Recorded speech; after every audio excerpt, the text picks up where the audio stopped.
जय बागेश्वर धाम सरकार, जय बालाजी सरकार। दोस्तों, आप सभी लोगों के मन में एक प्रश्न तो ज़रूर आता होगा कि गुरुदेव आखिर मन की बात कैसे जान लेते हैं।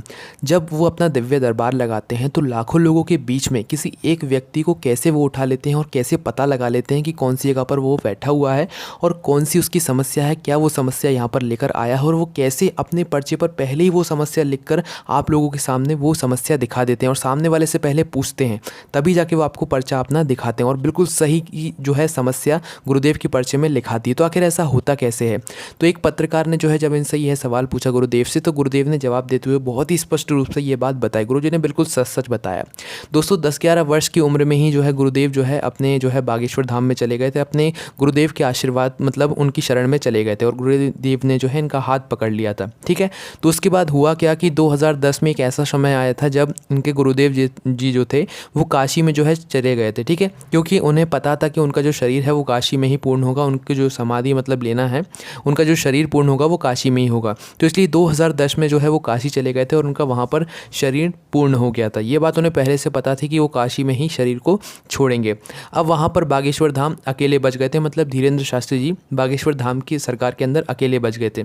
अब कोई ऐसा व्यक्ति नहीं था जो कि दिव्य दरबार यहाँ पर लगा सकता था। ठीक है, पर इनके जो गुरुदेव थे वो कुछ ना कुछ बातें जो है गुरुदेव को बता गए थे, मतलब बागेश्वर धाम सरकार को बता गए थे।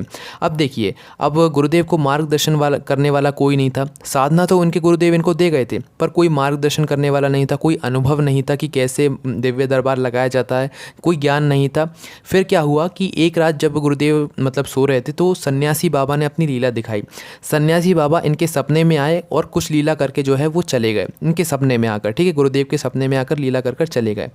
फिर क्या होता था कि भाई गुरुदेव जब कहीं कुछ भी कर्मकांड करने जाते थे, कोई पूजा पाठ करने जाते थे, तो जब भी इनके सामने कोई व्यक्ति आता था इनसे कुछ बात करने के लिए, तो गुरुदेव को पहले ही पता चल जाता था कि ये आखिर बात क्या करने वाला है। ठीक है, तो कुछ दिनों तक तो ऐसे ही चला कि भाई गुरुदेव को लगता था कि भाई हाँ ये बात पूछने आएगा, और वो सच भी होता था। जब वो सामने वाला पास आकर कुछ बात कहता था तो वो बिल्कुल वही बात बोलता था जो कि गुरुदेव के मन में पहले ही आ जाती थी। तो इसको देखकर लगा कि हाँ भाई, अब ये बात जो है ये मतलब कुछ ना कुछ जो है आशीर्वाद हुआ है बागेश्वर धाम सरकार का। तो फिर क्या हुआ कि धीरे धीरे गुरुदेव को एहसास होता गया कि भाई सामने वाला जो व्यक्ति हमारे पास आने वाला है, जो हमारे मतलब शरण में आने वाला है, उसकी जो मन की बात है वो हमें पहले ही पता लग जाएगी। ठीक है, तो इसी तरीके से चलता रहा और गुरुदेव जो है सामने वाले की मन की बात जो है पहले ही समझ जाते थे, और जो भी वो पूछने आता था बाद में बोल देता था वो बिल्कुल सही निकलती थी। तो उसके बाद धीरे धीरे सबको समझ आता गया, अज्ञातवास की, फिर उसके बाद साधना ली गुरुदेव ने। तो दोस्तों, यहाँ पर गुरुदेव कहते हैं कि ये जो दिव्य दरबार लगाते हैं इसमें जो पहले से मन की बात लोगों की जान लेते हैं, ये कोई चमत्कार नहीं है, ये एक साधना है, इनके सन्यासी बाबा द्वारा दिया गया एक आशीर्वाद है।